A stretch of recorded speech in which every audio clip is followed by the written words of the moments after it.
안녕하십니까. IT 집방송 토크아이 시험 맡은 지식 PD 고성입니다.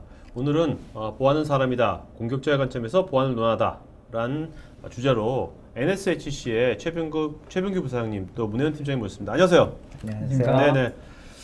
여긴데 일단 주제도 굉장히 되게 도발적인 것 같고 여기 보면 맨 위에 한국 지도가 있는데요. 네. 이건 왜 있는 겁니까? 이건요. 그냥 궁금해서. 점점도 하는데 저희가 처음에 비즈니스를 한국에서 시작해가지고 네.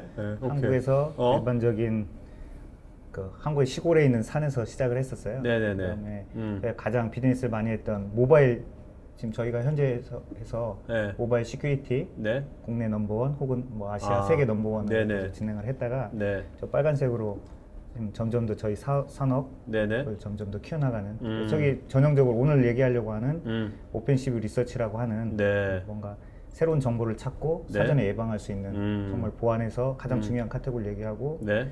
저희 회사에서 가장 궁극적으로 목표로 하고 있는 뭐 새로운 걸 키우는 그러니까 사회봉사라든지 그러니까 우리의 직원들과 함께 더 좋은 세상을 위해서 할 수 있는 네. 생각하는 걸 그냥 네. 이게 그러니까 그냥 이모티콘이 아니라 네, 나도 의미가 있는 모양들이네요, 그죠? 네, 나름대로 생각해서 네.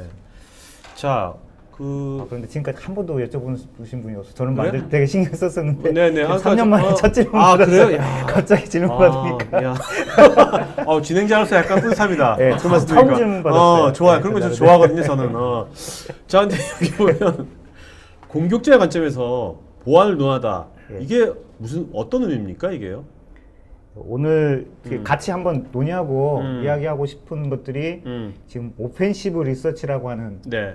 고유 영역에 대해서 한번 같이 이야기를 네. 하고 싶었어요. 그러니까 최근에 보안에 대해서 이야기하고 같이 논의하시는 분들은 많은데 그 시대가 발전하면서 저희 주제가 계속 논의하는 건 뭐냐면 단순 하나의 솔루션, 하나의 서비스 가지고 막을 수 있는 시대는 완전히 지났거든요. 네네. 다양한 네트워크로 연결된다든지 아니면 공격에 대한 방법론은 점점 더 발달하고 있는데 예전처럼 뭐 방화벽 하나 설치, 뭐 방화벽 하시는 분이 되게 죄송한 이야기지만 네네. 방화벽 하나로 모든 걸 할 수 있다든지 APT라든지 랜섬웨어 하나의 솔루션 가지고 다 된다고 하는 네. 이야기들이 아니라 그런 것들을 종합적으로 하는 입장에서는 얼마나 실제로 공격을 해야 되는 관점에서 네. 공격자들이 어떠한 방법론을 쓰고 어떠한 형태의 공격을 하는 거에 대한 연구 혹은 그런 정보를 중심으로 하지 않으면 그러니까 제대로 된 보안이 될수 없다는 이제는 얘기죠. 공격자들이요. 보통 해커들이 자기가 공격할 대상을 굉장히 연구하지 않습니까? 다수도 연구하잖아요. 그죠? 요새는 소셜공학까지 연구하는데 이제는 우리도 거꾸로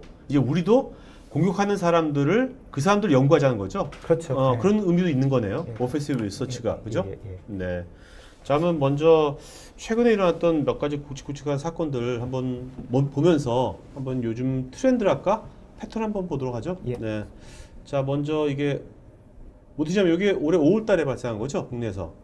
뭐 알려지긴 7월 달에 이제 알려져서 9월부터 이제 준비를 7월부터? 했었다고 이제 근데 여기 보면 발표를 했었습니다. 궁금한 게 네. 이게 해가지고 5월 달 발생해가지고 이게 그 대표이사한테 협박 메일이 비트코인으로 30억 요구했대는데 결론적으로 이거 안 준 거죠? 못 네. 받은 거죠, 이건요? 뭐 안 준 걸로 알고 있어요. 네. 어떤 식으로 이게 처음에 공격이 들어온 뚫린 겁니까? 거는 네. 이제 지인을 자칭해서 여동생 그러니까 여동생? 여동생을 이제 가장해서 메일을 보냅니다. 직원 메일. 그래서 그 직원 PC가 먼저 이제 그 메일을 받고 이제 그러니까 인터파크의 직원인데 예. 그 직원의 여동생 예. 이름으로 메일이 온 거네요. 예. 야, 그러니까 완전히 그 이 직원의 여동생 누군지 그것을 뭐 소셜공학적으로 먼저 뭔가 분석을 한 거네요, 그전에 이미. 이제 데이터를 수집을 한 걸로 보이고 그렇게 해서 이제 메일을 보내서 네. 그러면 이제 의심 없이 이제 직원은 클릭할 수밖에 없게. 그렇죠. 그래서 이제 클릭을 했을 때 이제 그 직원 PC에 회사에서 이제 그걸 열어봤습니다. 회사의 PC에 이제 악성 코드가 감염이 되고 네네. 거기서부터 출발해가지고 이제 그 관리 서버로도 들어가고 그다음에 이제 DB 결국 최종적으로 이제 공격자가 목표로 했던 것은 이제 그 사용자 회원 정보니까 그 DB 들어가서 그걸 꺼내가지고 네. 좀 이렇게 파일을 나눠가지고 이제 그 가져간 걸로 그렇게 이제 보이고 있습니다. 네. 궁금한 게 이 직원이 자기 동생인과 좀 눌렀잖아요. 예. 근데 그 순간 그 이후에 만약에 그걸 알았으면 이게 좀 방지가 됐을 수 있는 건가요? 어떤 건가요? 이미 누르면 끝인가?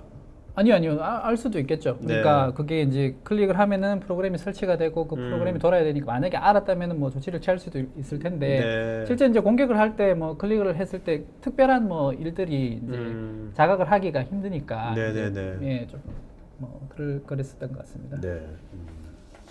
이거는 지금 이제 예로 해가지고 말씀드린 게 일단은 뭐 이제 올해에 일어났던 이제 가장 큰 그 네. 정보 유출 사고기도 하고 그리고 이제 기업에서 아무리 이렇게 좀 많이 여러 가지 것들을 방비를 하고 해도 네. 이제 공격자가 저렇게 이제 치밀하게 준비를 해서 공격을 해 들어올 때 참 막기가 네. 상당히 어렵다는 그렇죠. 그런 예, 예가 될 수 있겠습니다. 왜냐하면 이게 어떤 장비가 방어하고 있는 네트워크를 통한 게 아니라 그냥 사람을 통해서 들어온 거지 않습니까? 맞습니다. 그것도 예. 그 사람의 어떤 그 개인적인 것들, 관계를 다 파악한 다음에 들어오는 거잖아요. 예. 네.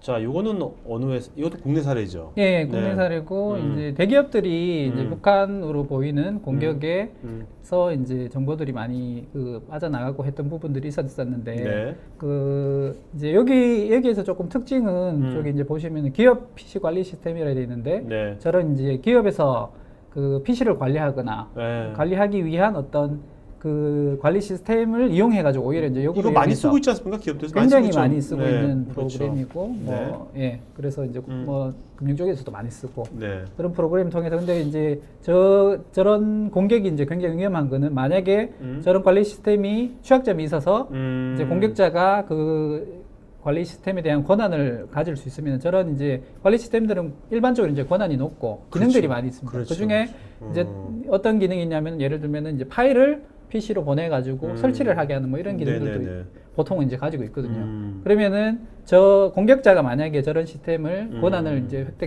했다면은 이제 거기에 물려 있는 여러 이제 모든 그 PC나 PC에 이제 내가 원하는 악성 코드를 이제 심을 수 있다는 그런 거기 때문에 이제 굉장히 공격자 입장에서는 굉장히 매력적인 어떤 예전에는 포인트가 많이 시도가 안 되었습니다. 됐었는데 특히 네. 요즘에 저희가 예를 들면 저희가 핸드폰을 쓰면 아이폰을 믿고 구글에 어느 정도 믿지 않으면 안 되잖아요. 네네, 그러니까 그렇죠. 저희가 앱을 한 개 한 개 다운 받는 게 되게 크리티컬할 수도 있는 게 이게 다 개인 권한을 다 약관으로 해결되지 않는 이 네네. 회사를 신뢰하고 다운 받는 건데 네. 기업체에서 비트빅 참 어려운 게 그 테스트를 할 수가 없었었던 주로 그 벤더사들이 그 커스터머보다 작은 네. 약간 보안에 취약할 수밖에 없는 작은 회사들이 많거든요. 그렇죠, B2B 그렇죠. 보안을 하는 회사들이 그렇죠, 그렇죠. 뭐 몇 천억의 그렇죠. 있는 게 아니라 삼성전자 PC 관리 시스템 납품한 회사가 납품한 당연히 다 업체들이 작을 작게 수가 작겠죠. 없죠. 응. 그 업체가 그걸 납품하고 하면서 보안 시스템을 모두 다 구축할 수는 없는 거예요. 그렇죠.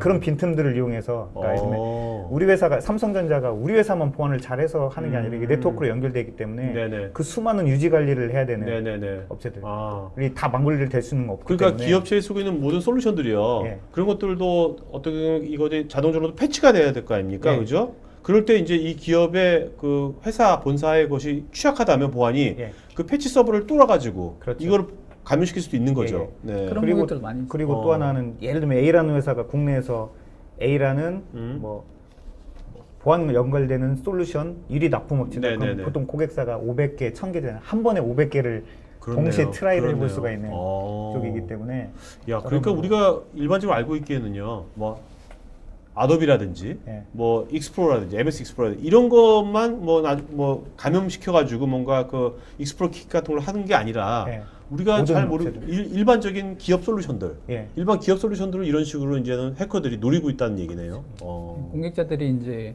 저것만 타겟팅 해가지고 연구를 하는 야. 것으로 보이는 그러면 정황들도 있습니다. 그 집단들은 해킹 집단들은 이런 PC 관리 시스템이나 이런 것들을 자기네가 사던 아니면 야매로 그렇죠. 하든 사면 해가지고 구하든 뭐 엄청나게 연구하겠네요. 예, 그거를. 예, 취약점을 그래서 하나만 발견하면은 이제 공격을 할 수 어려운 게 있으니까. 야. 케이스가 생기면 이 친구들도 비즈니스를 많이 하는 게 아닌데 이런 케이스가 생기면 되게 쉽게 접근할 수 있는 거라서 네네네. 그런 것들은. 진짜 이거는 뭐 특히 이제 한국 기업 솔루션이라면 저 북쪽에 있는 사람들이 이걸 굉장히 많이 노리고 있겠네요. 네, 맞습니다. 그러니까 앞으로는 어떻게 보면 꼭 그 사용자 단에서 보안을 강화하는 것도 중요하지만 예. 그 기업에 들어가는 솔루션들, 꼭 보안 솔루션이 아니더라도 그렇죠. 무엇이나 기업에 들어가는 어떤 솔루션을 뭔가 제공하는 회사들은 그 자체가 굉장히 보안을 지금보다는 훨씬 더 강화시키지 않으면 예. 그 회사 자체가 하나의 그 터널이 될 수 있겠네요. 예, 그렇죠. 자, 요거는 또 어떤 사례입니까? 이건 일본 그냥- 사례 같은데. 예, 예. 예. 좀 재밌는 제가 공교롭게 일본에 출장 갔을 때 이 네. 사건이 터져가지고 일본에서 몇 주 동안 이슈가 됐었는데 네. 뭐 이런 다양한 케이스도 있다고. 그러니까 발단은 일본에 있는 그 일부 그 개인 신용 정보가 네. 예, 어느 정도 큰 양은 아닌데 네. 어느 정도 탈취가 됐고요. 탈취되고요. 그 DB를 중심으로 해서 아프리카에 있는 은행에서 신용카드를 만들었습니다. 그러니까 일본 사람들이 예. 일본 사람들 개인정보 탈취가 됐는데 예. 그 DB를 갖고 일본 사람인 것처럼 해가지고 아프리카 그래서 사우스 아프리카 은행에서 신용카드를 BC카드나 예. 메스카드 같은 걸 예, 받은 거네요. 국제적으로 통일된 신용카드를 만들어서요. 네. 일본에서 한날 한시 거의 30분 간격으로 200에서 600명으로 추정되는 사람들이 네. 그러니까 일본의 문화를 잘 이용한 건데 네. 일본은 거의 모든 거래를 아직도 ATM 머신으로 하거든요. 모든 편의점에도 다 네. 있고 그래서 동시에 작게는 100만 원부터 많게는 1000만 원까지 같은 시각대. 같은 시간대에 왜냐면 이게 몇백 명이 너무 표차되면 동시에 그만도 예. 방지할 거니까. 동시에 해서 약 200억 정도가 대단하다. 약 200억 정도를 동시에 빼간 200억? 그래서 올해 있었던 200억이면 200명이 동원됐다면 200명이 아니라 그거보다 많은 수였었네요. 2,000명 정도 동원돼가지고 동시에 30분에서 1시간 사이 간격에서 저 일본 전국의 전국의 ATM에서 동시에 범인 잡혔습니까? 안 잡혔습니다. 그러니까 중국계라고만 거의 추정이 되고 아니 판매하는데 ATM기면 일단 얼굴은 찍혔을 것 같은데. 그 오프라인에서 그 카메라 안 찍히는 데도 많이 있고요. 전반적으로. 그리고 제가 일본 문화를 아시는 분이죠. 일본은 마스크 쓰고 다니는 게 일반화돼 있잖아요. 몰라요 전. 그래요? 일본은 아직도 황사가 지나고 그 뭐라고 하지? 이 조류독감이 다 지나고 나도 일본은 가시면 한여름에도 한 10명 중에 한 3, 4명은 마스크 쓰고 다니세요. 그래요? 그러니까 모자 쓰고 마스크 쓰고 하면 아시아인의 모자 쓰고 마스크 하면 잡을 방법이 없는 거예요. 그렇네. 그래서 그냥 전반적으로 그때 뉴스에서는 모르겠어요. 그 이후로 다른 소식을 못 들었으니까 아마 못 잡았을 것 같은데 중국 교포들이나 중국인들의 소행으로 추정된다까지만 계속 이슈가 됐었고요. 결국 못 잡은 걸로 알고 있는. 야. 그래서 동시에 그럼 이거는 이 개인 정보가 탈취된 사람들의 책임은 없는 거겠죠, 그죠? 그렇죠. 아, 그렇죠. 어쨌든 그리고 간에 해당 은행은 국내니까 상관없으니까 세븐은행이라고요. 네. 그 일본에 있는 전체 편의점에 있는 편의점을 중심으로 금융 거래를 하는 은행이에요. 우리나라 어떤 저축은행 꽤나 큰 은행인데 그쪽 세븐은행에서 200억 정도. 이게 사우스 아프리카에 있는 은행을 한 이유가 아무래도 아프리카 은행이 그런 거 신원 확인이나 이런 게 좀 취약해서 그렇죠. 그런 걸 노린 거죠. 그러니까 이거 보면 그때 많이 이슈됐던 게 이제는 이건 되게 복합적인 게요. 사이버 범죄만도 아니고 그렇네요. 실물을 직접 돈을 뽑은 네. 신용카드를 직접 만든 케이스고 야, 오토 모델이다. 오토 모델. 더군다나 인터내셔널 일본 안에서만 있었던 모델도 아니고 네. 해당되는 카드도 일반적인 마스터카드를 만든 거기 그렇네요. 때문에 되게 재밌는. 자, 근데 그러면 모델이에요. 이런 일이 만약에 우리나라에서도 발생될 수 있다는 거 아닙니까? 많이 발생할 수 있죠. 이거는 지금 막을 방법이 없는 것 같은데 현재로서는. 근데 저희 나라하고 이제 그 문화 아까 말한 것처럼 전형적인 그 나라의 문화라든지 현재 패턴하고 연관이 되는데 일본에서는 특히 가능했던 모델이죠. 우리나라는 아직도 이거 마스크하고 다니는 사람들 아니 그 이상하게 일본은 쳐다볼 텐데 이런 범죄가 또 발생돼도 막을 방도가 없는 거 아닙니까? 일본에서 이런 게 그렇죠. 발생. 그러니까 사이버 문제의 가장 큰 그 문제점이 터지고 난 다음에 약간 좀 모방도 쉬운 편에 속하지만 그 예방에서 최대한 하지 않은 상태에서 막기가 상당히 어려운. 대단하다 대단해. 200억이면 참. 이건 어떤 사례입니까? 이거는 이제 국제 간에 네. 은행은 이제 돈이 왔다 갔다 할 그쵸, 때는 스위프트를 맞아요. 사용하게 네, 되는데 사실은 그렇죠. 뭐 이게 돈을 보낸다 했을 때 실제로 이제 돈이 가는 건 아니고 네. 실제 이제 메시지가 가는 거지 않습니까? 그렇죠. 그거를 이제 스위프트 망을 통해서 이제 가게 되는데 이제 지금 뭐 우크라이나라고 돼 있지만 이제 제일 유명했던 건 이제 방글라데시 은행이 네네. 있었고 뭐 저기 베트남 쪽도 있었고 그래서 이제 이런 공격들이 방글라데시 은행에서는 이제 그게 이제 실제로 성공을 해서 공격을 해서 성공을 네네. 해서 한 천억 원 정도가 네. 이제 실제로 이제 빠져나갔고 그래서 이제 그런 추가적인 우크라이나 은행이라든지 이런 데도 이제 시도가 되고 성공하기도 하고 막 이런 이제 공격들이 일어나고 있어서 이제 한번 소개하려고 이게 이제 굉장히 많이 이슈가 네. 됐던 부분이거든요. 이것도 국제적으로. 범인을 못 잡았죠. 네, 맞아요. 이것도 트래킹이 잘 안 되는 거지 않습니까? 예, 예. 그러니까 이게 이런 그 네트워크상에서 이런 해킹을 해가지고 하는 것 범죄가 이 트래킹이 안 되는 게 그죠? 사이버상에서 굉장히 그게 범죄자들한테 굉장히 큰 매력일 것 같아요. 맞습니다. 범죄자들 관점에서 본다면. 네. 물리적인 데서는 너무 노출되는 게 너무 쉽잖아요. 이게 네. 뭐 이게 앞으로 이런 제가 볼 때는 사이버 범죄 가장 큰 문제가 그 기본적으로 저희가 인터넷으로 넘어오면서 가장 저희가 해도 됐던 게 물리적인 그러니까 시간과 공간의 제약이 없잖아요. 네. 역으로는 사이버 범죄는 한 나라면 어떻게 해볼 수 있을지 모르겠지만 근본적으로 국제 범죄. 그렇네요. 왜냐면 그것도 한 나라도 아니고 보통 네네. 서버를 한 10개국에서 10개국이 연관되는 국제 범죄로 가다 보면 아무리 사이버 공조를 해도 그 스피드를 네. 그 되게 소규모의 타겟된 공격자들을 음. 잡기가 너무 어려운 거예요. 네. 아무리 공조를 잘한다고 하더라도. 음.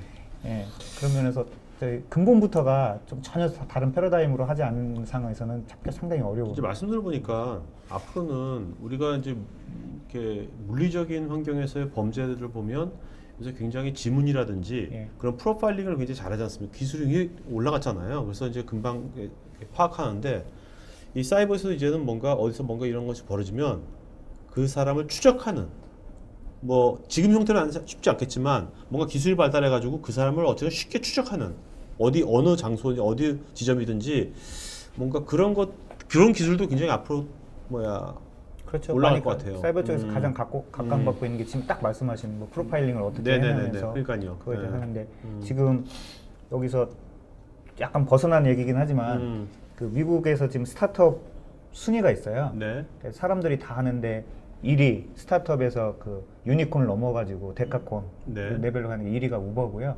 2위가 에어비앤비, 네. 3위가 샤오미 뭐 이런 식으로 돼 있는데 네네네. 4위, 5위권에 있는 팔란티어라는 회사가 있어요. 플란티아. 네네. 일반인들 잘 모르니까 100대 유니콘 안에 중에 거의 대부분 들어봤는데 꼭 잘 못 들어봤던 그러니까 미국 내에만 있는 회사고 네. 메인 투자자가 CIA이고 네. 하는데 전형적으로 메인 하는 사업이 지금 말씀하신 프로파일링입니다. 아. 사업이 딱 그거예요. 네. 그래서 좋게 얘기하면 마이너리티 리포트 어느 쪽에 언제쯤 사고가 날 확률이 높다라고 네, 네. 하는 게 그 회사가 하는 아, 네. 그걸 위해서 아까 말씀하신 최고의 인력 숫자가 많은 게 아니라 최고 인력에 최고의 장비를 써서 기본적으로 하는 네네. 대부분 하는 회사가 네. 자, 요거는 뭐야? 예, 이 부분은 이제 랜섬웨어 부분인데 요즘 뭐 네.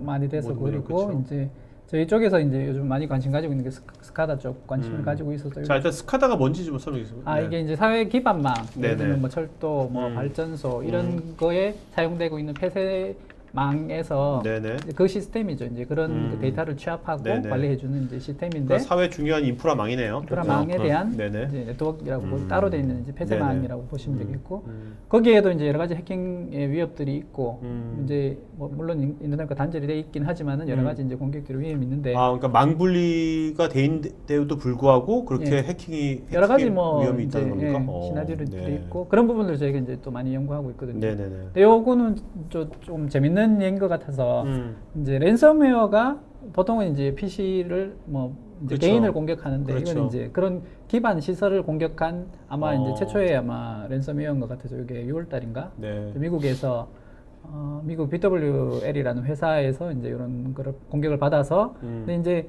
많은 큰 피해는 없었습니다. 그래서 이제 이 공격을 빨리 인지를 하고 네. 뭐 이제 시스템을 셧다운 시키고 뭐 이런 조치를 해가지고 없었는데 네. 사실은 이제 이런 기반망이든 아니면 기반망에도 충분히 이제 랜섬웨어 공격이 있을 수 있고 그렇게 네. 됐을 때는 이제 좀 이게 또 단위가 달라지는 거죠. 뭐 앞에서 그렇죠. 좀 했었지만은 이런 데서는 뭐 그냥 30만 원 받고 끝내지 않겠죠. 올 여름 같은 때 8월 한 10일쯤 저기 한국 전력공사 같은 데 잡아가지고 에어컨 못 틀게. 야, 진짜. 그리고 돈뿐만 아니라 이거는 전 또 국민의 뭐 사고가 난다면 이제 네, 엄청난 그렇죠. 게 되니까 재앙이 이제. 될 수 있겠죠. 네, 그런 의미에서 한번 네. 준비했습니다.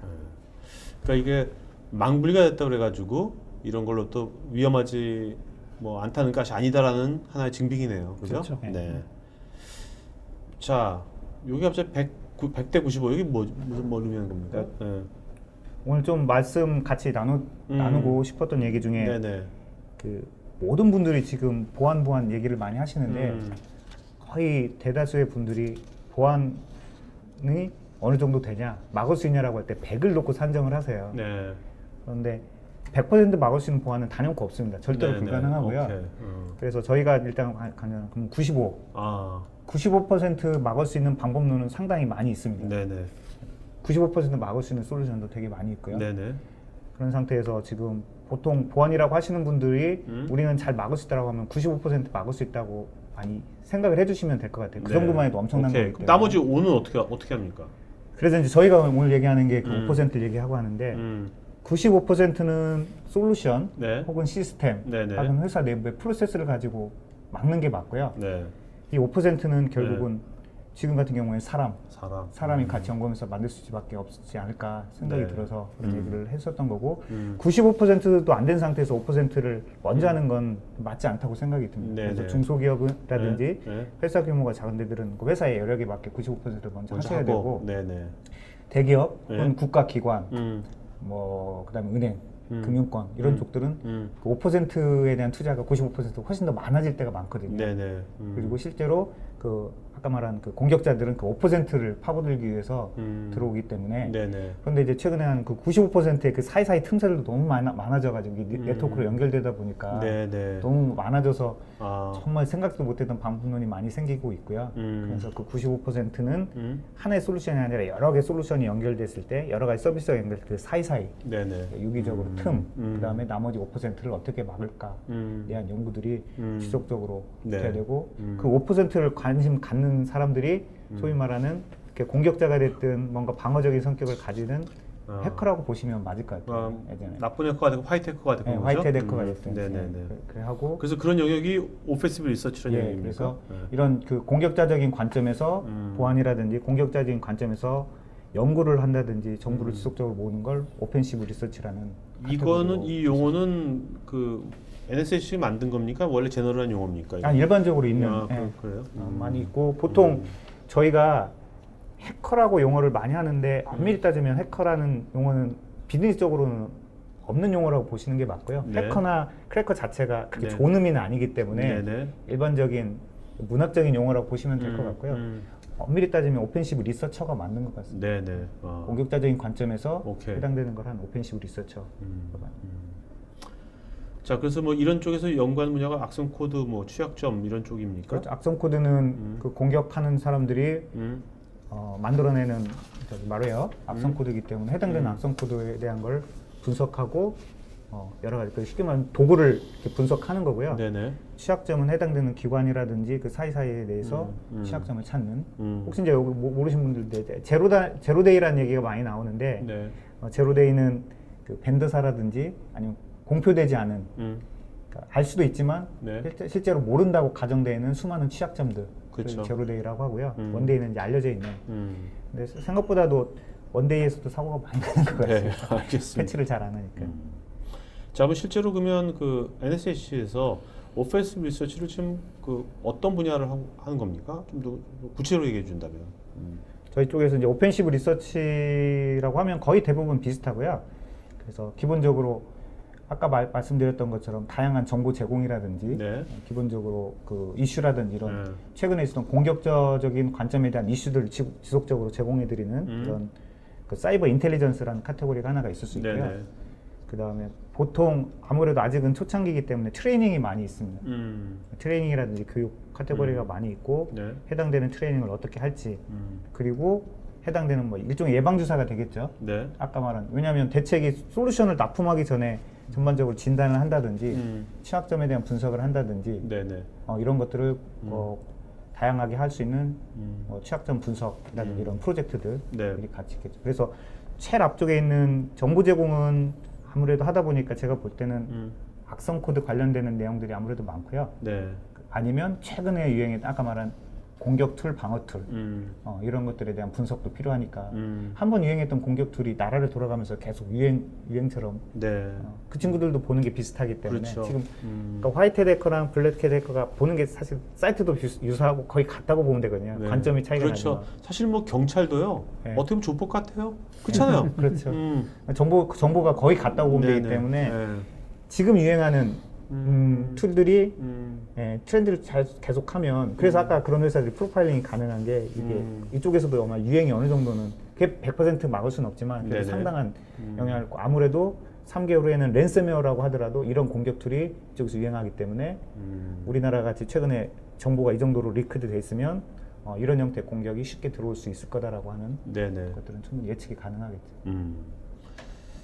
자, 그러면 그 NSC는 이런 그 정보 같은 것들을 예. 또 리포트 같은 거 뭐 정기적으로 이거를 발간하시거나 제공하시거나 그렇게 하고 계십니까? 예, 예. 그래서 가장 저희가 그 저희 회사 이름이 이름 아세요? 뜻? NSHC. 예. 뜻. 네. 뜻? 예. 그때 들었는데 제가 몇 번 해커. H는 해킹이고 해킹 커뮤니티인가? 예. 어, 저희 회사 그 예. 처음에 시작했던 게 네트워크 시큐리티 맞아. 해킹 클럽. 해킹 클럽. 대학교 해커들 클럽에서 시작을 했었던 회사고요. 그래서 네네. 13년 전에 어. 시작을 했었던 건데 음. 그럼 저희가 지금 모토로 이런 오펜시브 리서치를 하면서 가장 많이 강조하는 게 뭐냐면요. 그 네트워크 시큐리티 해커스 커뮤니티 한번 만들어 보는 게 네. 저희들 지금 하나의 미션이거든요. 음. 왜냐하면 예전처럼 대기업에서 이런 해커 그룹을 몇백 명, 막 300명, 400명 고용해갖고 팔로우 할 수도 없고 네네. 그렇게 할 수도 없고 사실 조직 구조가 20-30명 이상 넘어가기 되게 어려운 네. 속성이기 때문에 이걸 꼭 국내뿐만이 아니라 해외 쪽이랑 네트워크로 해서 얼마나 그 느슨한 연결고리로 네네. 연결을 하느냐 그렇게 돼서 10명씩 있는 그 집단이 뭐 30개의 회사가 그 네트워크로 연결이 되면 300명의 네네. 한 그렇죠. 훌륭한 리소스를 가지는 거잖아요.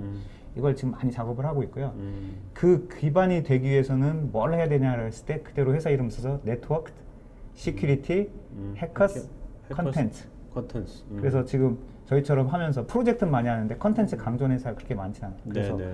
계속 저희가 지금 컨텐츠를 저희 쪽에서 쌓아놓는 걸로 많이 강조를 하고 있고요. 그래서 컨텐츠는 지금 저희 직원들이 직접 해서 전 세계에 있는 그런 보안 커뮤니티에서만, 그러니까 뉴스 말고 네. 신문이나 뉴스 말고 보안 커뮤니티에서만 돌아다니는 전 세계 이슈를 매달 150개에서 200개 정도를 모으고 있습니다. 모아가지고 그거를 정기적으로 지금 저기 보시는 것처럼 계속 업데이트가 이렇게 한글화 시켜가지고 한글과 오케이. 영문으로 계속 하고 있고요. 네. 그걸 하고 있고 그다음에 공격 툴, 방어 툴 그리고 악성 코드나 제로데이들을 저희가 계속 컨텐츠화 하고 있는. 네네. 그래서 나중에는 그게 이건 어디 뭐 주고받을 수 사이트 가면 볼 수 있습니까? 예. 어디 사이트? 이건 저 폐쇄형이고요. 폐쇄형이구나. 이러고 오케이. 저희가 그 다음 페이지 보시면 네. 지금 최근에 이제 다른 나라는 생각보다 아직 그렇게 이슈가 많이 하는데 국내는 특히 랜섬웨어가 작년부터 엄청나게 이슈가 됐고요. 그렇죠. 사이트 보시면 레드알렛 인텔리전스 서비스에서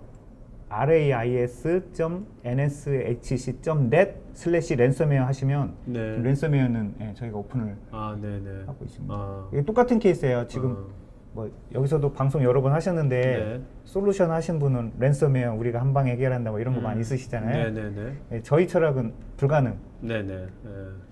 랜섬웨어는 일단 걸리면 불가능인데 해결할 수 있는 방법은 얼마나 빠른 대처를 할 수 있는. 근데 랜섬웨어 걸렸으면 어딘가 그 복구할 수 있는 정보들이 되게 많아요. 네네. 그것만 알고 있어도 빨리 대체가 되거든요. 네네. 그래서 저희 보시면 랜섬웨어가 정말 많이 늘고 있고요. 해당되는 랜섬에 일단은 복구가 가능한지 안 가능한지 네네. 그게 이런 아까 말한 저게 솔루션 업체에서 제공하고 네, 저게 일단 저희 컨셉은 뭐 일단 이제 랜섬웨어에 대한 어떤 방어 솔루션 이런 건 아니지만은 요즘 들어서는 원래는 이제 말씀하신 것처럼 원래는 이제 랜섬웨어가 걸리면은 사실은 이제 불가능하죠. 되죠. 안 된다. 근데 요즘은 그걸 또 랜섬- 푸는 애가 알려준 애들이 그 있고. 여러 가지 원인이 네네. 있는데 이제 아예 이제 저걸 제작한 애가 그냥 키를 아예 네. 공개하는 그 경우도 그렇죠. 있고 뭐 서버를 털어가지고 한 경우도 있고 혹은 이제 요즘은 랜섬웨어를 이제 조금 약간 수준이 떨어지게 만들어서 키가 아예 이제 박혀 있는 경우도 있거든요. 네네. 그래서 여러 가지 경우로 이제 복구 가능한 랜섬웨어들이 많이 나와서 네. 그런 정보는 우리가 모아서 좀 알려줘야 되겠다 해서 저 옆에 좀 네네네. 보시는 게 이제 복구 가능한 애들을 모아서 네네. 이제 사용자가 그냥 딱 클릭하면은 이제 랜섬웨어 걸렸을 때 뜨는 그 시작 페이지 그거를 이제 보면서 이제 잘 모르는 사용자도 이제 구별하면서 할 수 있도록 네네. 저 정도의 이제 서비스를 하려고 지금 이제 늘 이제 랜섬웨어 정보를 업데이트하면서 저 정보도 같이 이제 알겠습니다. 자, 이거는 이제 교육 같은데. 네. 아까 이거는 이거 교육 과정이 그럼 이것도 딱 정기적으로 있는 겁니까? 아니면 온사이트 가서 하고 계시기도 하나요? 어떤가요? 지금 현재는 아직까지는 저희가 그 실습 위주로 하다 보니까 해당되는 그 온사이트 가서 하는 걸 위주로 하고 있고요. 네네. 온라인 교육은 어쩔 수 없이 초급 위주로 될 수밖에 없기 때문에 초급보다는 지금은 이제 전문 기관에서 네. 전문가를 상대로 하는 중급 혹은 어드밴스드 과정 네. 위주로 하다 보니까 네. 그 주제들이 좀 일반적이지는 않고 제일 왼쪽에 있는 그 기반 시설 스카다 네. 관련되는 거, 그다음에 악성 코드, 네, 그래요. 악성 코드 어떻게 만들고 네. 만약 공격자 어떻게 만들고 어떻게 방어할 수 있고 이런 그 실습까지 같이 해서 악성 코드 관련되는 거. 네. 그다음에 세 번째는 모의 해킹, 아. 해킹에 대한 아. 해킹 툴도 뭐 있을 수 있고 쉽게 말해 해킹 관련되는 네네. 공격자 이 과정이 있죠. 보통 이게 비기너, 인터미디엇, 어드밴스드 세 개 뭐야 단계로 돼 있는데 네. 보통 한 몇 시간 정도 되는 겁니까? 이 시간들이 보통. 보통 그 개별 그 네모로 작게 되어 있는 네. 모듈별로 보통 지금 3일 혹은 5일짜리로 많이 저희가 편성을 네네. 하고 있고요. 그 지금 최근에 이제 국내뿐만 아니라 다른 나라랑 해서 지금 저희 스카다 교육을 되게 많이 하고 있거든요. 아 그럼 이거 해외에서도 이 교육을 하고 계세요? 네, 지금 예를 들면 st.nsh.net 하면 지금 바로 웹사이트에서 네. 다 교육 개설되어 있는 거 볼 수 있고요. ST 점 스큐리티 트레이닝에서 네. st.nshc.net. NSHC.net. 그래서 예를 들면 스카다 같은 경우는 8월 말에는 태국에서 했고요. 오. 그다음에 9월 달에는 아니고 10월 첫 주에 한국, 둘째 주에 싱가포르, 셋째 주에 일본에서 합니다. 오, 네. 그래서 하고 있는데 되게 재밌는 케이스. 예를 들면 5일짜리 코스, 이번에는 주로 3일짜리로 하는데 네. 하루는 이론, 네. 하루 반나절까지는 이론이라든지 하고요. 음. 그러니까 예를 들면 셋째 날은 뭐라냐면 그 스카다 지키는 그 실무자들이 와가지고요. 네네. 설비 놓고 어. 공격하고 방어를 지금- 같이 하는 실습. 지금 이런 것처럼? 딱 이걸 하는 겁니다. 야, 이거 그래서 이 그 인프라 그대로 모형이 있네요. 그죠? 예, 그렇죠. 그럼 이거 하다 보면 해킹 시키면 뭐 기차가 뭐 이렇게 뭐 탈선되든지 이런 현상도 발생되는 겁니까? 지금 당연히. 보면서? 예. 어. 그 앞에서 그렇지. 지금 초보들은 초기에 레고 같은 걸로 만들었던 거 이번에는 좀 투자를 해서 훨씬 업그레이드 됐고요. 하는데 유엔은 기본적으로 저희가 철도, 전기, 그다음에 발전소, 화력유지 발전소, 그 풍력 이 네 개를 네네. 시뮬레이션 해가지고 PLC 장비는 거의 실제하고 똑같은 걸 써가지고요. 네네네. 그래서 실제 교육을 똑같이 할 수 있게 하는 케이스였어요. 네. 요것도 이제 그런 교육에 나온 과정인가요? 아니, 이건 뭐죠? 이건 실제로 이제 저희가 모이킹 했던 아, 부분에서 네네. 이제 수력 발전소 쪽, 네. 아프리카 쪽, 아프리카 나라에- 수력 발전소. 나라에 네네. 해가지고 이제 실제로 했고 이제 댐을 열기 직전까지 이제 들어가서 사실 이제 버튼 누르면 댐이 열리는데 그래서 그거는 이제 아프리카의 그 나라 정부로부터 허가를 받고 들어가는 당연히 문의를 당연히. 받은 거예요. 예. 문의를 하고 한번 해봐라. 예, 예. 네네. 그리고 그쪽에서 이제 사실은 약간은 이제 설명하겠나 이제 이런 아, 거를 가지고 하긴 했었는데 말씀하신 것처럼 이제 분리도 돼 있고 네네. 이제 망분리도 그런 것들이 있고. 돼 있다고 생각하니까 네네네. 하기 힘들다고 생각했었는데 네. 사실 뭐 이제 또 공격자 입장에서 또 여러 가지 뭐 이제 관리자가 생각하지 못하는 취약점들을 생각해서 이제 들어가니까 이거를 얼마 만에 그 댐 문을 열기 직전까지 갔습니까? 얼마 걸렸어요? 거기까지? 제가 듣기로 제가 직접 하지는 네. 않았었는데 네네네. 7시간인가? 네? 7시간. 7시간밖에 안 걸렸어요? 네. 이야, 됐다. 그러니까 그게 아마 지금 PD님도 지금 약간 옛날 사고 방식이신 것 같아요. 네. 어렵다고 시간이 많이 걸리는. 우리가 보통 학습을 하면 네. 되게 어려운 건 시간이 많이 걸릴 그렇죠, 것 같잖아요. 그렇죠. 근데 이런 건 왜 아까 전한 게 그 취약점을 찾는 건 어떤 사람은 1분만 해도 찾아낼 수 있는 거고 평생 걸려도 못 찾을 수 있는 거죠. 네네네네. 그러니까 해당되는 그 허술함의 정도에 따라서 그러니까 되게 이것이 다를 수 있는 거죠. 어떤 그 정형화된 네. 뭐 우리가 뭐 공장에서 일반적인 그 뭐 제품 나오기까지 그런 게 아니라 그렇죠. 얼마나 인텔리전트한 사람이 하느냐에 따라 가지고 그렇죠. 그게 한 시간이 될 수도 있고 네. 못 할 수도 있는 거고 그렇죠. 그런 거네요. 만약에 지금 그게 정형화되게 할 수만 있다고 하면 지금 예를 들면 금융권에서 뭐 몇 조 혹은 몇 천억을 들여서 그 시스템을 했는데 안 뚫려야 되거든요. 그렇죠. 그런데 지금 하다 보니까 야. 그 이게 예전하고 또 전혀 다른 게 이런 저희가 특히 이제 기반 시설을 많이 하거든요. 네네. 하면서 느낀 게 시대가 이렇게 많이 달라졌다는 기반 시설은 대부분 다 20년, 30년 전에 됐던 설비, 그렇죠. 인터넷이라는 걸 산정을 안 하고 했던 설비에서 나중에 인터넷이 들어간 사이에서 그렇죠. 일종의 그 틈이 있구나. 처음부터 전 세계가 인터넷으로 연결될 수 있다라는 가정을 하고 몇 천억을 몇 조를 썼어야 되는데 기본적으로 하드웨어 장비는 다 있고 해당되는 하드웨어 장비를 나중에 인터넷으로 연결하는 그런 케이스가 있었기 때문에 취약점은 생각보다 훨씬 더 많을 수 있을 것 같다는 생각이. 야, 그러면 뭐야, 뚫을 수 없는 시스템은 없습니까? 다 뚫을 수 있어요? 만약에 뭐 은행 금융기관이 뭐 어디 간에 한번 뚫어봐 하면 다 뚫을 수 있습니까? 다 뚫을 수 있어요? 사실 뭐 시간과 얼마만큼의 이제 투자를 가치 있는 뭐 이게 문제지. 이제 그런 것들이 이제 어느 정도 충분하다면 사실 뭐 불가능은 없다고 봐야 되겠죠. 네. 여기다가 이제 뭐야, 알파고 같은 우리 그렇지. 지금도 잘하고 해서 이렇게 7시간 만에 댐 문을 갔는데 여기에 이제 알파고 같은 또 이런 애들이랑 같이 또 한 팀이 돼가지고 머신들이랑 머신러닝이랑 같이 팀이 돼가지고 이런 걸 분석하고 하게 되면 더 무시무시하게 되겠네요. 네, 알파고 같은 저 인공지능을 쓴다고 하면 모든 케이스를 다 적용해 볼 그러니까요. 거고. 근데 지금 이건 이제 되게 이론적인 얘기고요. 그 여기서 좀 그 공격자적인 관점에서 보안을 논하는 할 건 너무 많은데 되게 어려운 게 망 중립성의 문제에 걸려 있습니다. 엄밀히 따지면 그 외부에서 합법된 망 중립성의 바깥쪽은 들어와도 상관이 없는데 네. 이건 누구나 할 수 있는 거고요. 사실 그것보다 정보를 하나라도 더 들어가고 아까 취약점을 발견하려고 하면 그 법적으로 정해진 망 중립성보다 한 단계 두 단계 더 들어가야 되거든요. 네네네. 그러니까 이게 지금 산업계에서도 얘기가 많이 나오는 게 지금처럼 뭐 방어만 하고 공격자적인 관점, 소위 말하는 화이트 데커를 전혀 안 키울 거냐. 근데 그 친구들 키우는데 할 게 하나도 없는 거예요. 그렇네요. 법적으로 세 개 잡으면요, 뭐 공부할 거리가 아예 없는. 예. 그렇다고 그러니까 쉬쉬할 수밖에 없는. 그러니까 되게 중간에서 장비도 하나 구해가지고 그냥 집에서 저쪽 저희가 생각하는 해커라고 생각하는 단칸방에서 몰래 남들 몰래 인터넷 연결해갖고 하는 개인적인 연구 용목으로 하는데. 이게 이제 올라오질 않는 거예요, 수면 위로. 네네네. 그래서 계속 그 망 중립성인 문제, 그 다음에 산업계, 오늘 혹시라도 그랬는데 산업계에서 계속 하는 게 미국은 되게 많이 하고 있는데 그 버그 바운티라고 하는 자기 솔루션을 내놓고 에러 나오면 신고해라, 포상해줄게. 페이스북이 그런가 해요? 페이스북, 구글, 네. 애플, 아주 네. 대표적인 케이스들 네네. 하는데 문화적인 영향도 있고 해서 뭐 한국이나 중국 이런 나라에서는 상당히 금기시되어 있는. 그렇죠. 네, 내 체면이 내 가오가 떨어지는 건데. 그리고 이제 실무자들이 상당히 곤혹해하는.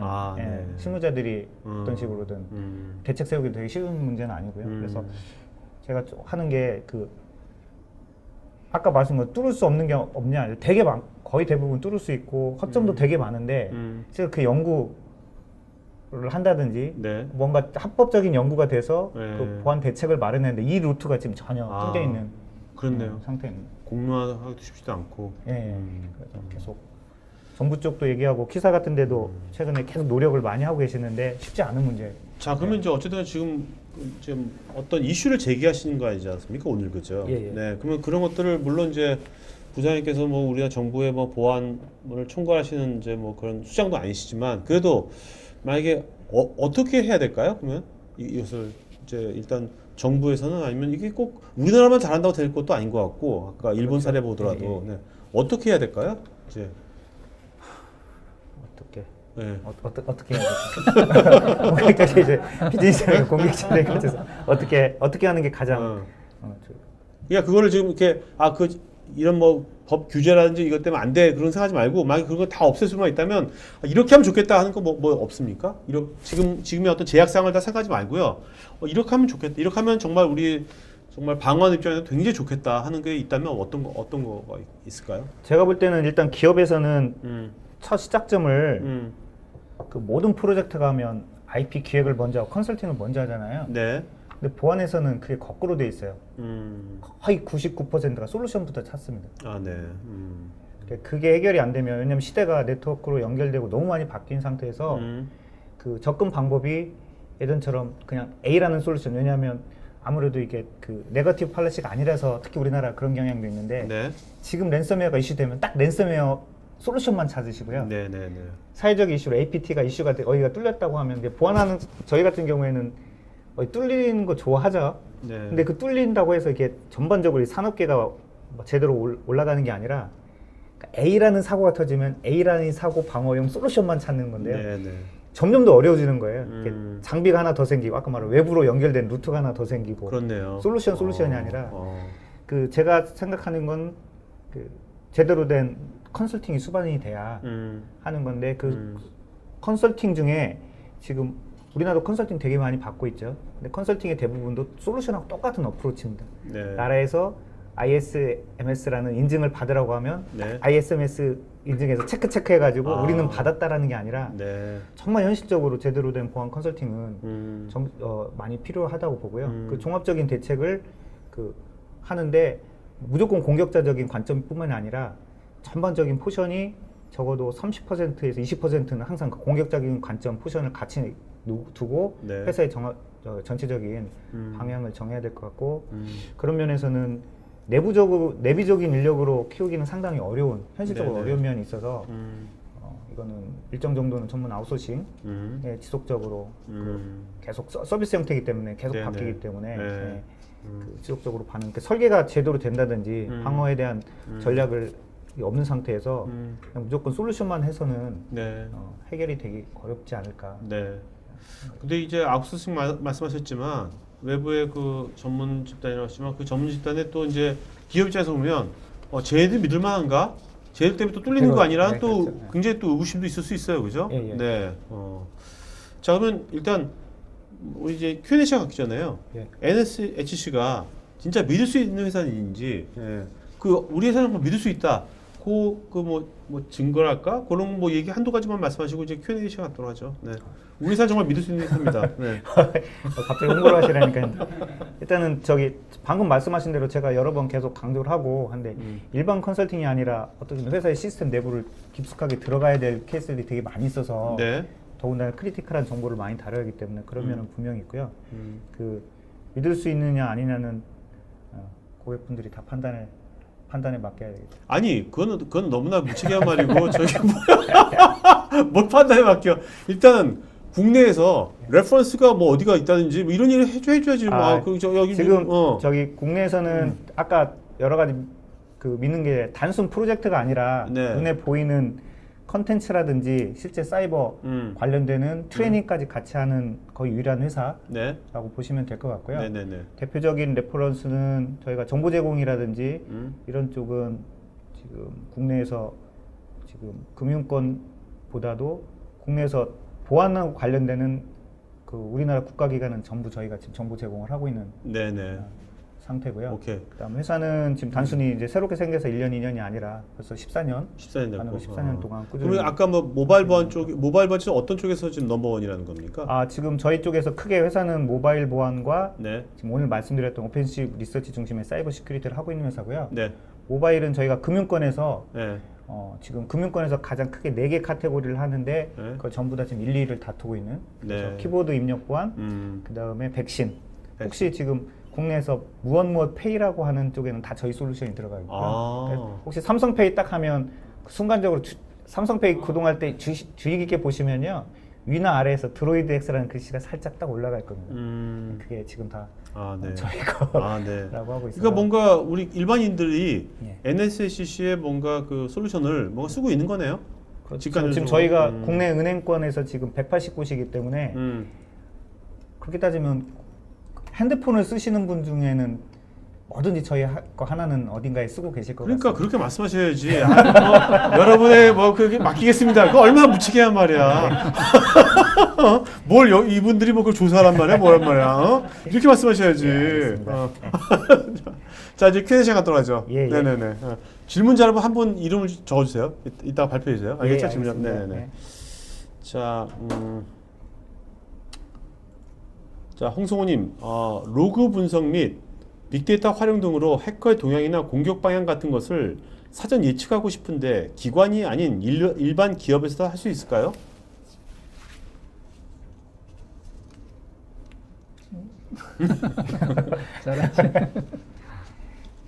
예, 그다음 저희가 지금까지 컨텐츠였는데 저희가 지금 가장 주력해서 지금 준비를 하고 있는 분야라서 나중에 당연히 할 수 있죠. 그런데 네네. 기관이 아닌 일반 기업에서 훨씬 더 잘할 수 있는 분야고요. 하는데 초기 투자가 상당히 많이. 근데 이거는 홍소은이 같은 이런 분들이 같이 좀 콜라보를 해야 될 것 같아요. 예. 그죠? 이런 분들하고 이렇게 하는 분들 개인 기업들하고 또 이제 NSC 같은 전문 기업들하고 서로 같이 콜라보를 같이 하면 굉장히 시너지가 날 것 같아요. 그래서 예를 들면 저희도 초기에는 네달렛이라는 서비스가 전 세계에 있는 그런 악성 코드를 막 모으는 크롤링을 많이 했었어요. 네.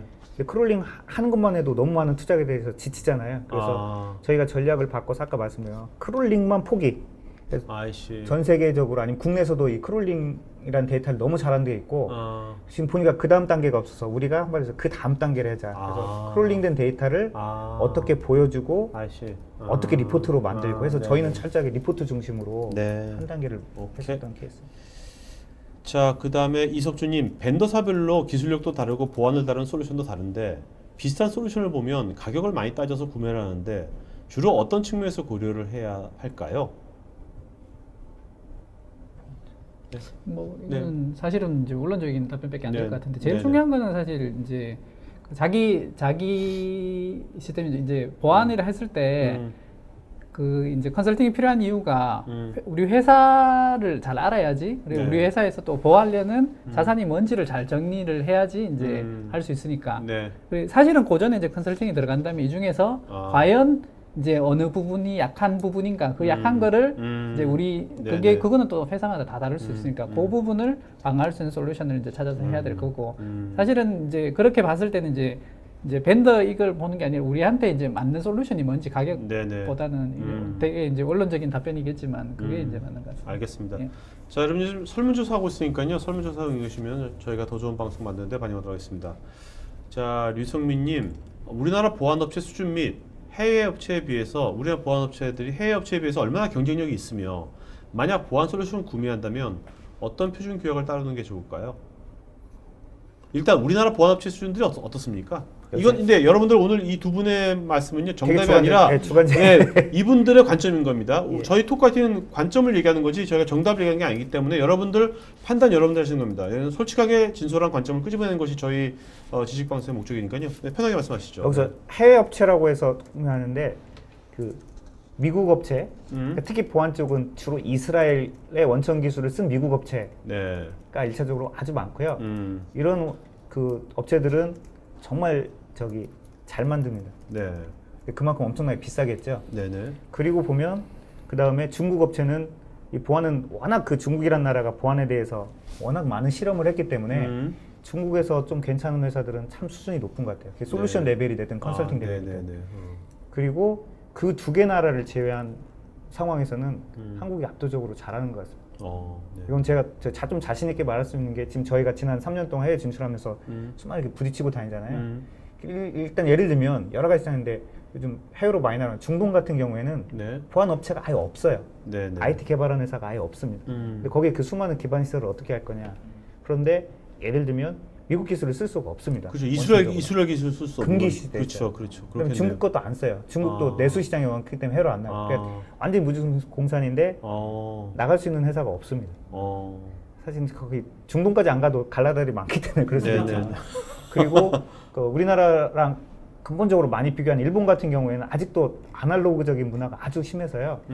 저희 좀 디지털 쪽에서 IT 보안은 없기 때문에 네네. 유럽은 그렇게 아니고 아시아 쪽 쭉 봤을 때는 우리나라 업체 레벨이라는 솔루션 레벨은 많이 높은데 가서 이제 부딪혀야 되는 게 좀 사이에 끼어 있죠.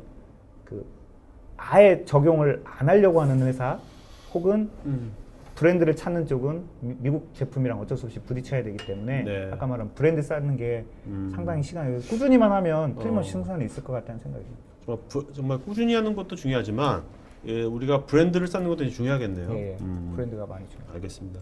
자, 이장진님, 지금도 어디에선가 조직의 기밀을 해킹하기 위해서 알게 모르게 시간을 가지고 차곡차곡 정보를 모으고 있는 범죄 집단이 있을 텐데요. 이런 집단이 해킹했다고 자수하지 않으면 해킹 사실을 모를 정도로 기술이 뛰어나다고 합니다. 기업 비용 관점에서 사전 예방을 위한 인프라 구축 비용과 사후 조치 비용 중 어느 곳에 더 투자를 해야 하는 것이 좋을까요?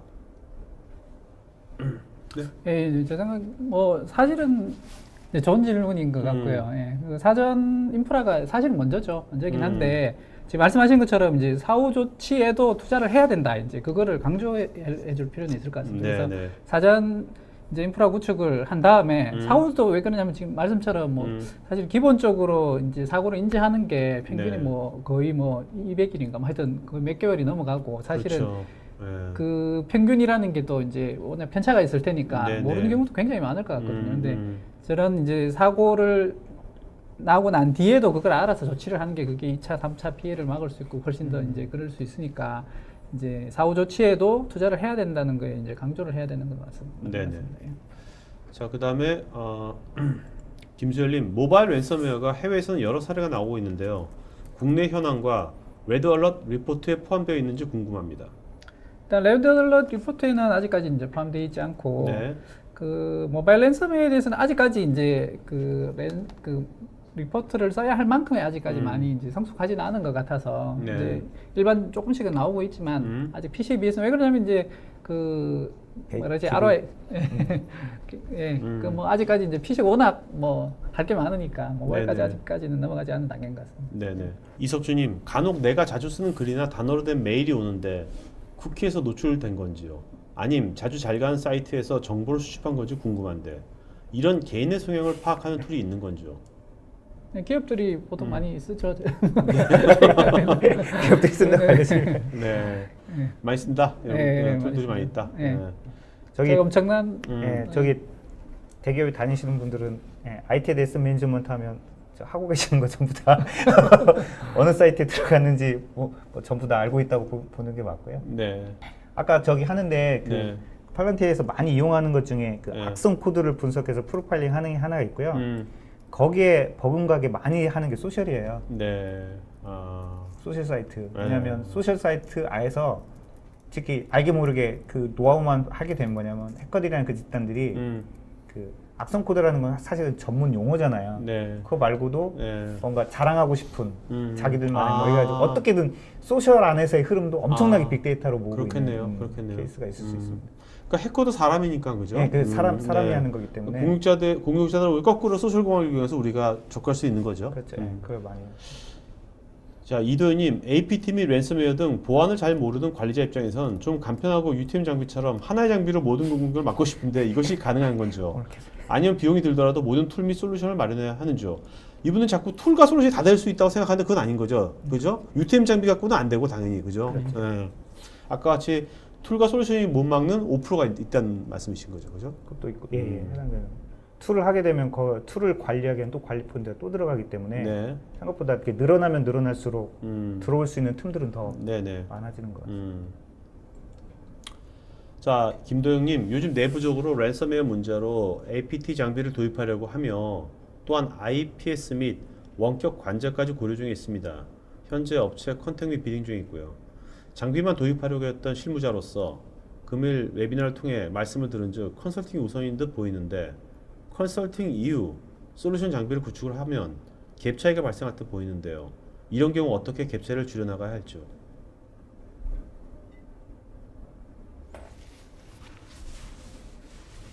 네.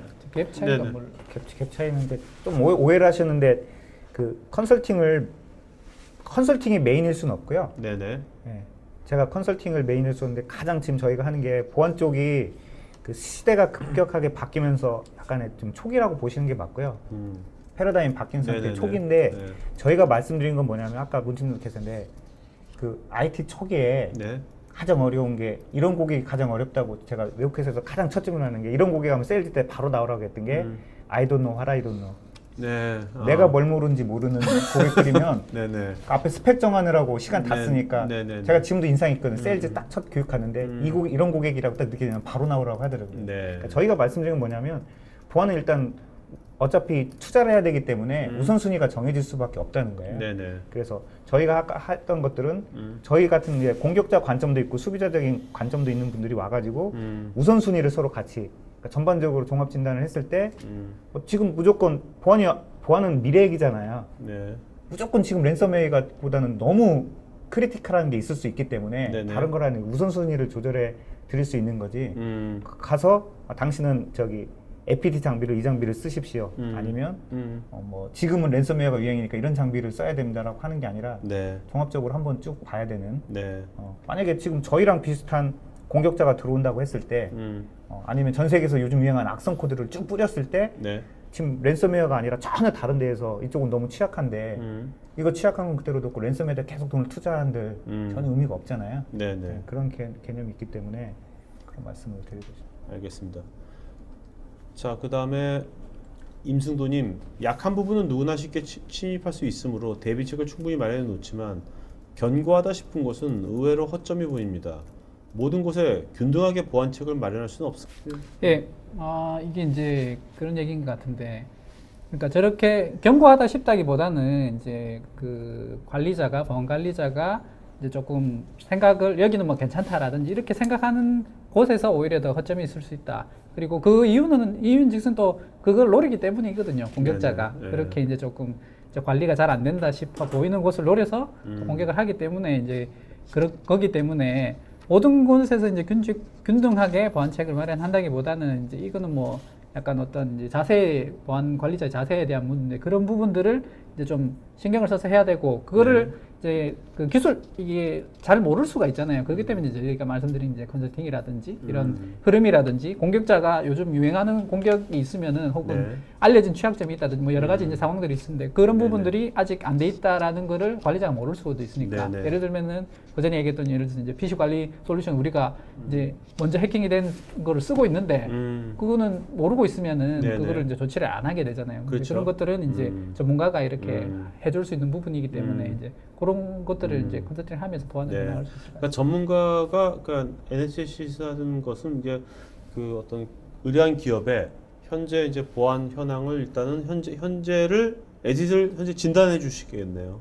그죠? 그렇죠. 현재 이런 게 문제가 있다는 것은. 그래서 이제 여러 가지 뭐 방법이 있는데, 하나는 이제 저희들이 가면은 일단은 공격을 할 수가 있거든요. 제일 중요한 자산이 뭐고. 그러면 이제 그걸 뚫어보자 했을 때 공격자 관점에서는 그러면 어떻게 하냐면 똑같이 그냥 하거든요. 제일 쉬운 거 방법, 제일 약해 보이는 거 가지고 하니까 이렇게 해서 뚫리더라라고 이제 얘기를 하면은 그 부분 이제 하게 된다라든지 뭐 이런 식의 이제 강력들이 가능하게 되는 거죠. 네네. 자, 원종호님, 그 보안 시스템 도입을 위해서 많은 보안 시스템을 도입해야 되는 95%를 달성하기 위한 기본적인 보안 시스템이 무엇이 있는지요? 통합 장비는 없는 것인가요?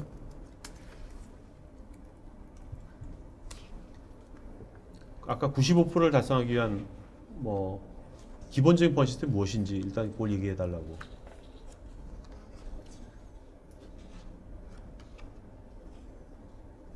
뭐 방화벽 뭐 이런 거 뭐 좀 말씀해 주시죠. 뭐 어떤 가장 기본적으로 안에부터 어차피 보안 시스템 한다고 하는 건 뭔가 중요한 데이터베이스가 있다고 봐야 되니까요. 네네네. 우선순위로 한다고 하면 뭐 뒤에서부터 간다고 하면 서버, 그 다음에 엔드포인트라고 하는 클라이언트 뭔가가 있을 거고요. 그 사이에 연결되는 네트워크. 이 세 가지 가장 기본이니까, 만약에 솔루션으로 기본적으로 한다고 하면 서버에 있는 웹 서버가 됐든 DB 서버가 됐든 서버에 있는 우리 중요한 데이터를 어떻게 막을 거냐. 그 다음에 뭐 다양하게 루트로 연결되는 네트워크 단에서 어떻게 막을 거냐 라고 하는 게 가장 기본이었었고요. 이제 최근에 이제 많이 강조되는 게 엔드포인트가 기본적으로 너무나 많은 디바이스들이 생기면서 이 뒷단을 막는다고 해서 안전해지는 게 아니기 때문에 엔드포인트들, PC가 될 수도 있고 핸드폰, 다양한 디바이스, 뭐 머신들, 뭐 이런 쪽에서 엔드포인트가 되게 강조되고 있는. 엔드포인트는 아까 말한 거예요. 뒷단이 어느 정도 됐으니까 강조되는 건데 뒷단이 안 되는데 엔드포인트만 막는 건 의미가 없는 것 같고요. 그래서 이래저래 해도 순서로 한다고 하면 서버, 네트워크, 그다음에 뭐 엔드포인트들. 엔드포인트라고 하면 아까 그 사람을 통한, 아까 소셜공학 이용해가지고 사람을 통한, 아까 메일 통해가지고 들어온 인터파크 같이 그것도 엔드포인트 보안에 해당되는 겁니까? 그쪽 분야도? 1차적으로는 이제 엔드포인트도 있고, 뭐 일단 메일로 해서 온다면 또 메일 쪽도 있으니까 일단 1차적으로는 또 엔드포인트라도 봐도 되겠죠. 악성 코드가 돌아가기 전에 이제 막아줘야 되는 거라든지 이런 부분들이 있으니까. 고객이 들어올 수 있는 접점을 잡는 거니까요. 예를 들면 그 엔드포인트가 더 강조되는 게, 요즘은 모바일로 가면서 예전처럼 엔드포인트라고 해도 기업용 PC는 이래저래 회사 안에 있었는데 지금은 물리적인 장비가 밖으로 나가 있거든요. 그러니까 고객 손이라고 하지만 사실은 그게 고객인지 해커인지 모르는 네트워크로만 연결될지 불특정 다수에게 가 있는 엔드포인트이기 때문에 요즘은 더 어려워지는 것 같아요. 강조되는. 자, 류지원님께서요. 보안 컨설팅을 지원받는다면 명심할 점이나 기준이 되어야 할 부분이 있는지요? 업체 선정 부분에서 신경 써야 할 부분은 무엇인가요? 유지현님이 저기 실무지를 하시는지 약간 위에 계시는 분이 모르겠지만, 저는 제가 보안 컨설팅을 하는 사람이 아니고 하는데 딱 하나인 것 같습니다. 컨설팅은 나라에서 정한 보고용으로 할 건지 아니면 진짜 보안을 위해서 하는 건지만 결정을 하면 사실은 나라에서 정한 기준도 못하면서 보안 컨설팅을 하기가 되게 어려운 게 현실적인 이야기거든요. 왜냐하면 그것도 못하는데 왜냐면 그건 보고를 해야 되고 네. 왜냐하면 걸렸을 때 사고보다도 더 큰 게 제도적으로 받치면 안 되면 네, 그렇죠. 벌금이라든 이런 게 무시 못하잖아요. 그래서 근데 그것도 하고 그 다음에 여력이 된다고 하면 사실 업체는 찾기가 그렇게 어렵지는 않습니다. 근데 네. 생각보다 이 두 개를 같이 하는 게 되게 어려운 현실인 거거든요. 그러니까 위에서 야 이거 왜 또 하냐? 왜 또 하냐 이렇게 아, 되는 거죠. 그래서 지금 보안 컨설팅이라고 하면 우리나라에서 가장 많이 하는 게 시스템은 진단 금융권 1년에 한 번씩 내야 돼요. 네. 항상. 그런데 반대로 생각하면 그 기준을 나라가 정해줬어요. 해커들한테는 이건 있는 게 더 안 좋은 거잖아요. 그렇죠. 예. 쭉 표를 해가지고 쭉 나라를 정해서 준 게 있어. 그러면 가가지고 담당자가 보통 6개월에서 1년 정도 교육받은 자가 그대로 되는지 돌려보고 체크해요. 이건 네. 기계로도 돼요. 아, 네. 체크하고 일단은 그걸 승인하고 됐다라고. 왜냐면 국가의 승인 받은 컨설팅 업체가 와서 체크를 해주는 거거든요. 아, 네. 아까 제가 말한 공격적인 관점이라 제도적인 아, 네. 프로세스. 아. 아무리 큰 회사에서라도 이렇게 한다고 이건 95%를 위한 컨설팅이 될 수밖에 없어요. 그렇네요. 그것 되게 중요한 거거든요. 최소한 그 정도는 해야 되는데, 근데 만약에 공격자들은 그거 당연히 알고 있는 거, 그건 아예 접근도 안 하는 거죠. 그건 전혀 의미가 없는 뭔지 알겠어요. 하는 형태가 되기 때문에. 자, 이종우님, 법적인 규제 문제를 벗어나기 위해서 어떤 부분이 고쳐져야 할까요? 법적인 규제 문제를 저희 네. 누구의 법적인 규제를 했죠? 아까 같이 그런 것은 법적으로 이제 정해져 있는 거니까. 이런 쪽. 글쎄요, 쉬운 문제는 아닌 것 같습니다. 네. 그러니까 지금 뭐 우리나라에서 최근에 스타트업들 나오면서 오토 나오면서 모든 게 지금 법적인 얘기들 많이 나오는데 네. 이게 뭐 저희는 보안만 딱 놓고 본다고 하면 당연히 풀려야 되는 어느 정도는 그 원칙이 조금 더 망중입해서 더 내려가야 된다 보지만 정말 우리를 위한 거고 되게 쉬운 문제는 아니거든요. 네. 그러니까 이제 망중립성이라는 것들은 기반 산업이 모든 시스템이 거기 그 중심으로 돌아가는 상태에서 그 기준을 바꾸는 건 상당히 어려운 것 같아요. 네. 자, 이지영님, 아무리 보안 시스템이 잘 갖춰도 내부자나 유지보수 등 내부 보안이 허술하면 뚫릴 수 있는데 이러한 내부 보안 유지를 위해서 어떻게 하면 좋을까요? 어떻게 할까요? 일단은 뭐 시스템으로 할 수 있는 부분은 시스템으로 막아야 될 거고요. 네네. 예를 들어서 뭐 내부 보안 솔루션들도 있고 뭐 아니면은 이제 데이터가 나갔을 때도 이제 보안 그 암호화를 해가지고 한다는 네네. 이런 기본적인 것들이 있을 수 있고 이제 두 번째 사실은 이제 내부 보안 했을 때 제일 중요한 사람인 것 같고요. 네네. 그래서 사람에 대한 교육 네. 뭐 이제 그런 것들을 사회에 대한 교육도 교육이지만 뭔가 이게 구성원들이 내가 뭔가 이상한 짓 하면 그것이 다 로그로 다 남아가지고 요즘 대부분 그런 많이 게 이제 하시는 중요할 것 되겠더라고요. 같아요. 네, 그런 내가 뭔가 그래서 아예 그런 그런 생각 많죠. 못하게 만드는 거죠. 그렇죠. 네. 시스템으로 이제 하는 그렇죠. 부분들 그런 거죠. 근데 네네. 보통 하게 되면 지금 최근에 그 실시간 차단 솔루션들이 많이 나오는데 그런 것들이 기본적으로 이 사람이 평상시하고 다른 행위를 하냐 안 하냐 네네. 그러니까 이상행위 분석 시스템이라고 하는데 그 큰 사고들은 보면 다 정상적인 네. 내 동생한테 이메일 받아가지고 네네. 네. 회사에서 동생 이메일 받아가지고 열어보는 되게 참 어려운 문제인 것 같은데 이상행위 분석을 많이 하게 네. 됩니다. 자, 오늘 그 질문하신 분 중에서 한 분 골라주시죠. 질문 잘한 분 한 분. 자, 제일 첫 번째 질문하셨던 분 누구요? 이장진 이장진님요? 네. 오케이. 자, 이장진님은요, 저희 스태프 이메일 주소로 이장진님은 본인 이름, 주소, 핸드폰 이메일 보시면 저희가 샤오미 하이브리드 이어폰 보여드리고요. 지금 설문에 응하신 분들 저희가 나중에 두 분 추첨해가지고 또 그 스타벅스 기프트권 보여드리겠습니다. 자, 두 분 마지막 한 말씀 하고 맞추는 거 할까요? 네. 그 뭐 저희가 제목은 이제 공격적인 관점에서 보안을 논하다라고 말씀을 드렸는데 편하게 말씀을 드리려고 했었던 거고요. 그 특히 이제 보안의 현업에서 보안을 담당하시는 분은 그 기본적으로 그 취약한 그 점들, 취약한 쪽으로 얼마든지 들어올 수 있다고 판단을 하시고 기본적으로 우리 쪽에서 어떻게 그러니까 내 상태를 알아야 되기 때문에 그게 어떤 식으로든 우리 쪽이 어떠한 취약점을 가지고 있는지에 대한 그 분석을 네. 알아보는 게 가장 중요하다는 생각이 들고요. 그걸 어떻게 할 수 있는지에 대한 다양한 방법론을 고민해 보시는 게 가장 보완을 하는 가장 첫 번째 단계라고 생각이 듭니다. 네. 문태심장님? 네. 예, 뭐 재밌는 시간이었었고요. 저는 이제 개인적으로 그 공격하는 걸 좋아하고, 근데 이제 그게 막 법을 막 깨뜨리고 이런 걸 좋아하는 건 아니고. 네네네. 그래서 이제 사실은 저는 옛날부터 이제 해커라는 용어, 원래는 이제 네. 해커라는 용어가 좋은 의미로도 쓰이고 네네. 막 했었는데, 해커라는 용어를 참 좋아했었는데, 어쨌든 해커나 아니면 이제 오펜시브 리서처에 대한 인식들이 조금 이제 네네. 조금이나마 이렇게 아. 개선되면 좋을 것 같습니다. 네, 알겠습니다. 자, 그러면 오늘 이걸로 마치도록 하겠고요. 여러분 추석 잘 보내시기 바랍니다. 추석 이후에 또 방송에 만나는 걸 하겠고요. 뭐 하여튼 자, 오늘 수고하신 두 분께 박수 부탁드리겠습니다. 고맙습니다. 네, 고맙습니다. 네.